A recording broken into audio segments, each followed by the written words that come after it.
Hello, fellow science enthusiasts. Welcome to HPL Discovery. My name is Mary, and today we are going to do two different experiments, both having to do with heat or heat transfer.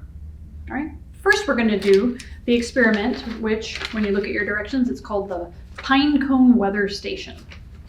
And in your kit, you will also receive a piece of yarn, and you will receive a pine or fir cone. We're collecting these around the libraries as I speak, so we don't know what kind you will get yet, but it'll look something like one of these. Right? What you want to determine when you look at your pine cone is what direction its scales are pointing. The scales are these overlapping pieces, and you can tell these are sticking out a little bit at the sides. But you want to orient your pine cone so that the scales are pointing up. Right? Then you want to take your yarn and you want to tie it near the top of your pine cone. You want to tie it pretty securely because these are going to be hanging outdoors and you want to make sure the wind doesn't blow them loose. All right, so once you've got your pine cone tied there, it should be hanging so that the scales are pointing up.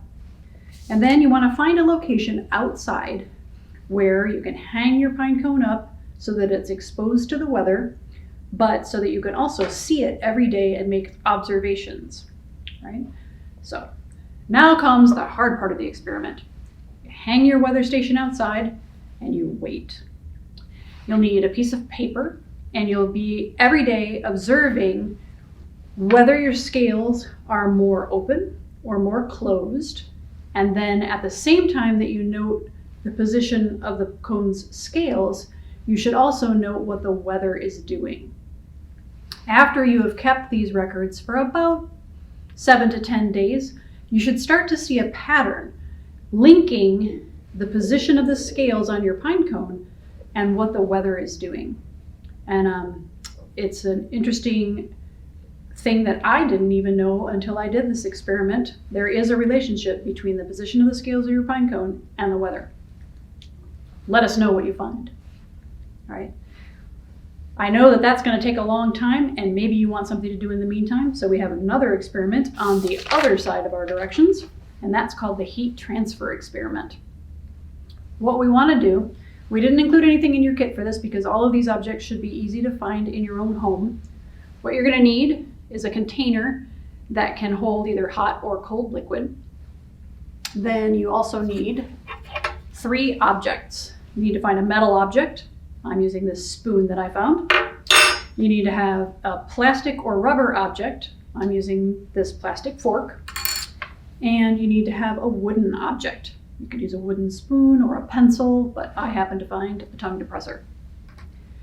You want to leave all 3 objects out at room temperature for about a half an hour to an hour, just to make sure that you're starting out with all of them at the same room temperature.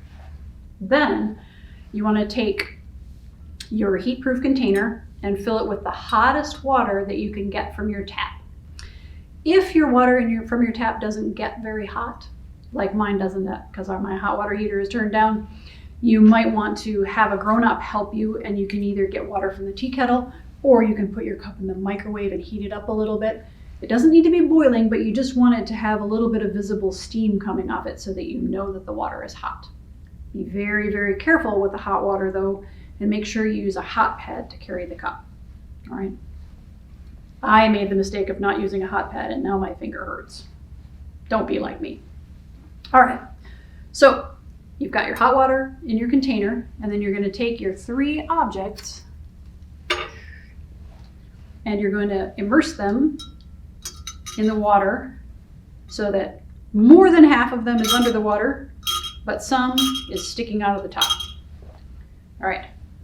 And now, once again, here comes the hard part of the experiment, which is waiting. I'm going to start a timer here, and we want to let the objects sit in the hot water for at least 1 minute. So while we wait for that 1 minute, I'll explain to you how heat transfer works.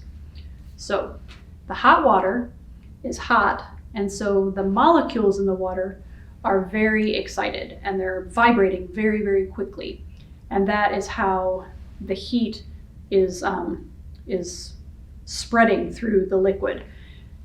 when you put your objects into the water, the molecules of the water that are very excited and moving very fast bump up against the object's molecules and try to get them to move faster as well. And so some objects conduct heat better than others, and their molecules will start moving faster in response, and then the object will heat up. What we're finding out from this experiment, what we hope to find out from this experiment, is how well different substances accept the heat from the water. All right? And it looks like a minute has gone by, so it's time to make our observations. What you can do to make your observations is you can feel the dry end of each object and see if there's any difference in the temperature of the ends. Has any heat made its way to the end of the object? Then you can also take the objects out of the water and feel the end that's been under the water and see if that temperature has changed, and see if there's any difference between the three objects and how hot they got. Right? Then if you want to carry this experiment a little bit further, you can take your objects back out of the water and let them sit until they're all back at the same temperature again. And then you can pour out your hot water, replace it with cold water with some ice cubes in it, and see if the same properties apply with cold water. Does the cold transfer to the objects? Right? So let us know what you've observed, and I hope you all have fun playing with heat transfer and observing the weather. See you next time.